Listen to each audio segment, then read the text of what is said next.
नमस्कार, मैं हूं आपके साथ इश्तियाक अहमद और आप देख रहे हैं आर्य न्यूज। स्वागत है आपका उत्तराखंड के खास बुलेटिन में।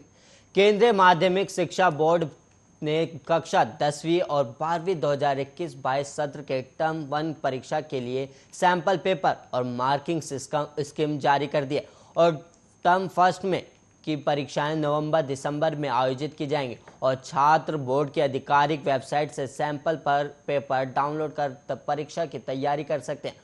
और सीबीएसई के क्षेत्रीय अधिकारी रणबीर सिंह ने बताया कि इन सैंपल पेपर की मदद से छात्रों को परीक्षा में आने वाले सवालों के प्रकार और उनकी मार्किंग स्कीम के बारे में जानकारी मिलेगी, जो उनकी बोर्ड परीक्षाओं की तैयारी में काफ़ी मदद करेंगे। और वहीं टर्म एक बोर्ड के लिए प्रश्नों और मार्किंग स्कीम को समझने का फ़ायदा बोर्ड परीक्षा में होगा और छात्रों को सवालों के जवाब देने के लिए 90 मिनट का समय दिया जाएगा। और वहीं परीक्षा में पाठ्यक्रम के 50% हिस्से से प्रश्न पूछे जाएंगे और साथ ही थ्योरी पेपर के 50% अंक भी होंगे।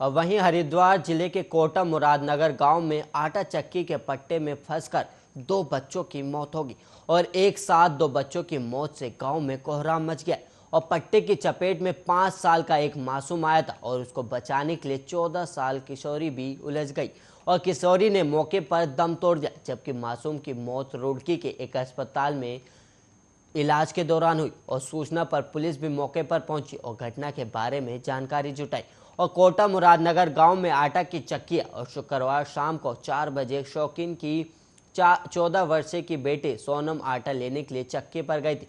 और वहीं बताया गया कि उसके साथ पड़ोस में रहने वाले रुस्तम अली का 5 वर्षीय बेटा अर्श और मोहल्ले के अन्य बच्चे भी गए थे। जब बच्चे वहां पहुंचे तो चक्की पर गेहूं की पिसाई हो रही थी और इसी दौरान 5 साल का अर्श चक्की के पट्टे की चपेट में आ गया और सोनम उसे बचाने के लिए गई तो वो भी पट्टे में उलझकर घूमने लगी और चक्की के पट्टे में उलझकर नीचे गिरने के बाद सोनम की मौके पर ही मौत होगी और घायल अर्श को उपचार के लिए परिजन रुड़की के एक अस्पताल ले गए और उपचार के दौरान अर्श ने भी दम तोड़ दिया और दर्दनाक हादसे की सूचना मिलते ही गांव में कोहराम मच गया।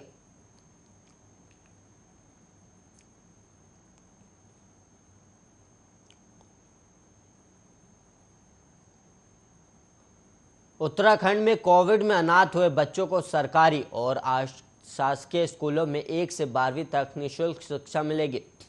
मुख्यमंत्री वात्सल्य योजना के तहत 21 साल तक के प्रभावित बच्चों को इसका लाभ मिलेगा। शासन की ओर से शुक्रवार को इस संबंध में आदेश जारी कर दिया गया और सरकार की ओर से कोविड में अनाथ हुए बच्चों के लिए मुख्यमंत्री वात्सल्य योजना शुरू की गई है। और योजना के शुभारंभ के बाद महिला सशक्तिकरण एवं बाल विकास विभाग की ओर से योजना के दायरे में आने वाले प्रभावित बच्चों के खातों में डीबीटी डायरेक्टर बेनिफिट ट्रांसफर के तहत 3,000 रुपये की धनराशि भी दी जा रही, लेकिन इन बच्चों को कुछ अन्य योजनाओं का लाभ नहीं मिल पा रहा था।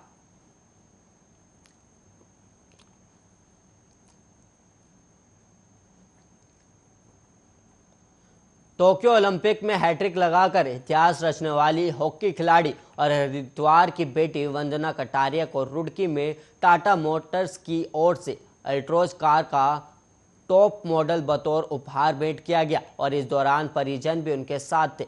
और इससे पहले रुड़की पहुंचने पर टाटा मोटर्स के शोरूम मिदास मोटर्स के स्टाफ ने उन्हें गुलदस्ता देकर स्वागत किया था और शुक्रवार दोपहर बाद वंदना परिजनों के साथ शोरूम पहुंची। यहां आतिशबाजी और गाजे बाजे के साथ उनका भव्य स्वागत किया गया और भारी संख्या में लोग वंदना के स्वागत के लिए मौजूद थे और हर कोई वंदना को देखने के लिए उत्सुक था। और मैनेजिंग डायरेक्टर मुकेश सिंघल ने अल्ट्रोज कार की चाबी सौंपकर उन्हें बधाई दी और कहा कि ओलंपिक में जिस तरीके से महिला हॉकी टीम ने प्रदर्शन किया वो तारीफ के काबिल है।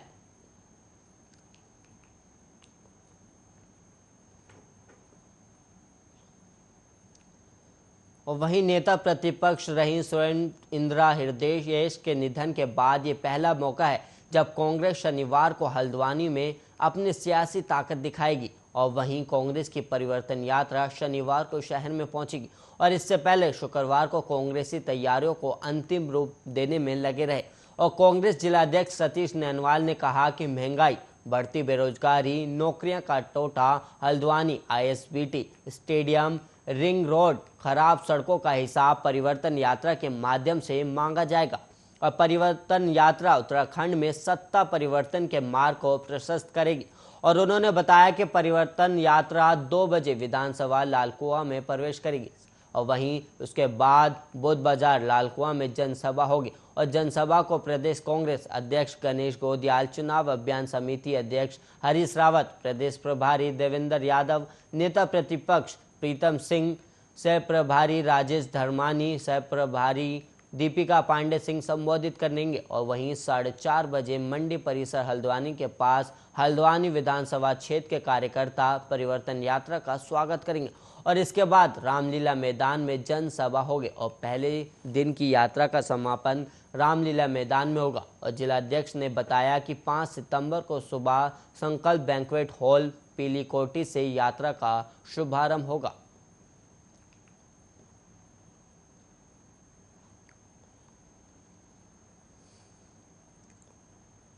देहरादून और नैनीताल जिलों में अगले 24 घंटे के भीतर तेज बौछारों के साथ भारी बारिश की संभावना मौसम वैज्ञानिकों ने जताई है।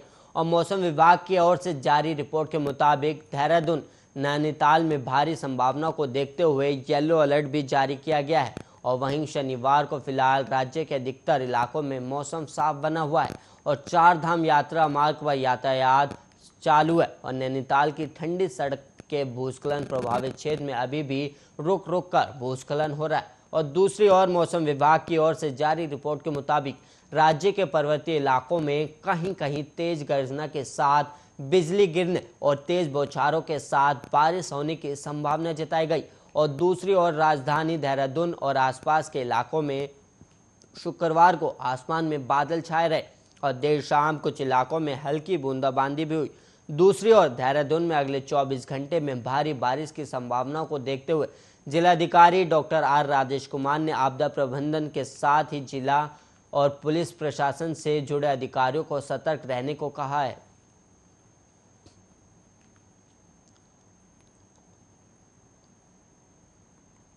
हरिद्वार जनपद के मंगलौर कोतवाली में बीजेपी विधायक के सामने पार्टी के नेता की पिटाई मामले पर पुलिस मुख्यालय ने संज्ञान तो ले लिया, लेकिन इंस्पेक्टर को सजा देने के बजाय प्रमोशन दे दिया है।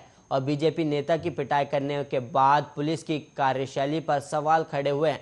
आखिरकार इंस्पेक्टर को अभद्रता करने पर सजा मिलने की बजाय कोतवाली से हटाकर रुड़की कोतवाली प्रभारी बना दिया गया। और इस मामले में पुलिस मुख्यालय की तरफ से जांच के आदेश देते हुए फिलहाल विवादित कोतवाली प्रभारी यशपाल बिष्ट का तबादला कर दिया गया है। और हरिद्वार में बीजेपी विधायक के सामने पिछले दिनों पुलिसकर्मी ने बीजेपी के नेता की जमकर पिटाई मामले पर पुलिस ने जांच के आदेश दिए हैं। और खास बात यह है कि इस मामले के सामने आने के बाद माना जा रहा था कि कोतवाली प्रभारी के खिलाफ सीधी कार्रवाई की जा सकती है या उनका तबादला किसी दूसरे क्षेत्र में किया जा सकता है। और वहीं इनमें से कुछ भी नहीं हुआ और फिलहाल जांच पर ही इस पूरे प्रकरण को छोड़ दिया गया है। और हालांकि अब देखना होगा कि इस मामले में क्या पिटाई करने वाले पुलिस अधिकारी पर कार्रवाई की जाती है या फिर इस प्रकरण को ऐसे ही रफा दफा कर दिया जाता है। हालांकि इस प्रकरण में प्रभारी कोतवाली की तरफ से भी बीजेपी नेता पर गलत व्यवहार के आरोप लगाए गए हैं।